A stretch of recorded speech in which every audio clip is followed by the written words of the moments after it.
We provide you the platform to turn your dreams into reality.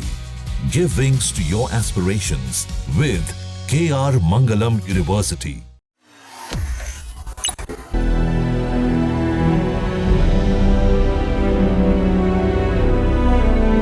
और वहाँ school में जा तो और धक्का मुक्की करके बाहर निकाले सा।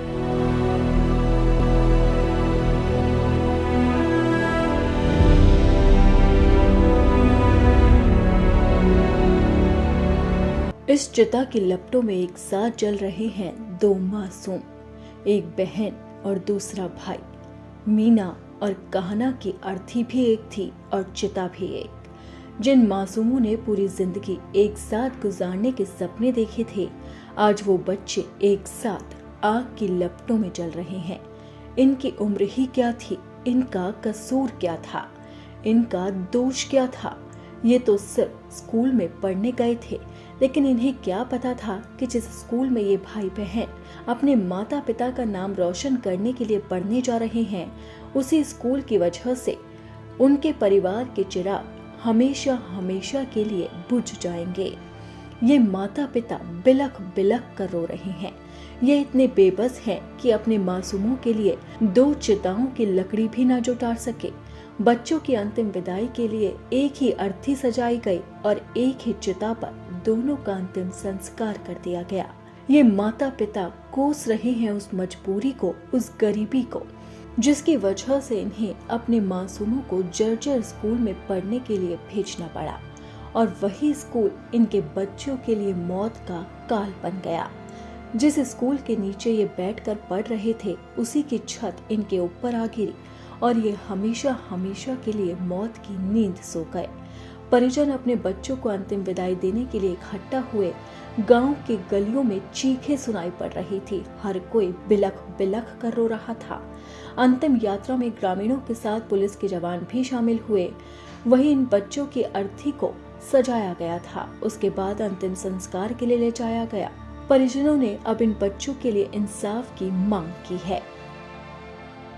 अभी कार्रवाई नहीं कहाँ हुई सब, अभी कार्रवाई नहीं हुई कुछ भी। क्या चाहते हैं आप ग्रामीण वासी? क्या ग्रामीण यही चाहते हैं, जो मांग करिए वो पूरी होना चाहिए। परिवार में से एक नौकरी लगना चाहिए, यह मांग है। क्या नाम है बच्ची का? पायल नाम है इसका। कैसे हुआ था ये हादसा? हादसा कल हुआ है, जो 7:40 पे आया सर। ये जो बिल्डिंग स्कूल है आखिर टूट गई नीचे, गिर गई नीचे। कितने बच्चे दब गए थे? बच्चा इसमें सा 32। तो पहले प्रशासन को बताया नहीं था? बता दिया सर, खूब स्कूल का बारे में खूब बेस हो सा हमारा, जो कोई कार्रवाई नहीं सुने सा कोई भी। और वहाँ स्कूल में जा तो और धक्का मुक्की करके बाहर निकाले सा। हाँ, बच्चों को हमारी मांगे पूरी करो। बच्चे को जो भी जैसे है ना, एक परिवार को नौकरी मिलना चाहिए, और एक जैसे जो शांत हो गया ना बच्चे, उसके घर को 1 करोड़ रुपए मिलना चाहिए। तो उनके परिवार को पता नहीं था कि ये मकान, ये बिल्डिंग खराब हो। प्रशासन को पहले पता था तो भी कार्रवाई नहीं की, क्योंकि गरीब ये पहाड़ों में रहने वाले भील समाज है, इनकी कोई कार्रवाई नहीं होती, सुनी नहीं जाती है। भील समाज रहते हैं। प्रत्येक परिवार से एक नौकरी होना चाहिए।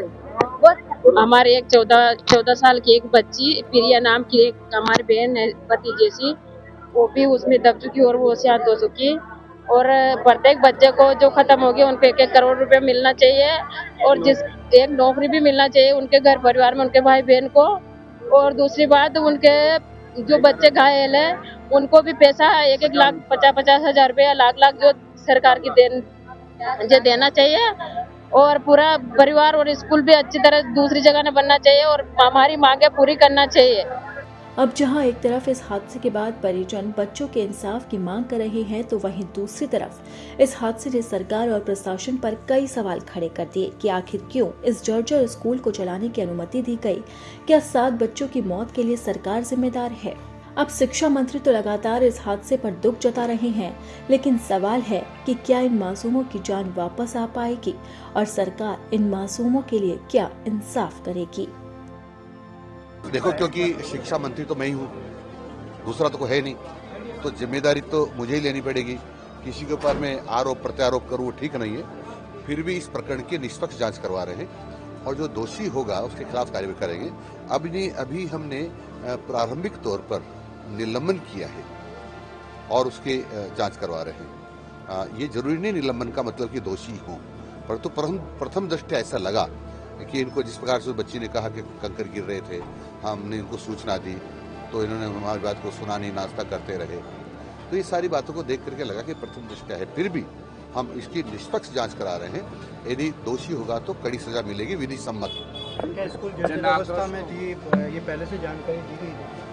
क्योंकि देखो मैंने तो कभी स्कूल देखा नहीं था, तो मैं कहूँ कि जर्जर अवस्था में ठीक नहीं थी, लेकिन जो लोगों ने कहा है उन्होंने कहा कि 1-1.5 साल पहले इसकी छत की मरम्मत की है और ये भी कहा लोगों ने कि उस छत में तो कोई गड़बड़ नहीं हुआ, लेकिन एक दीवार टूट गई, इसलिए सारी पट्टियां, पुरानी जो पट्टियां थी आरसीसी की छत थी वो नीचे आ गई।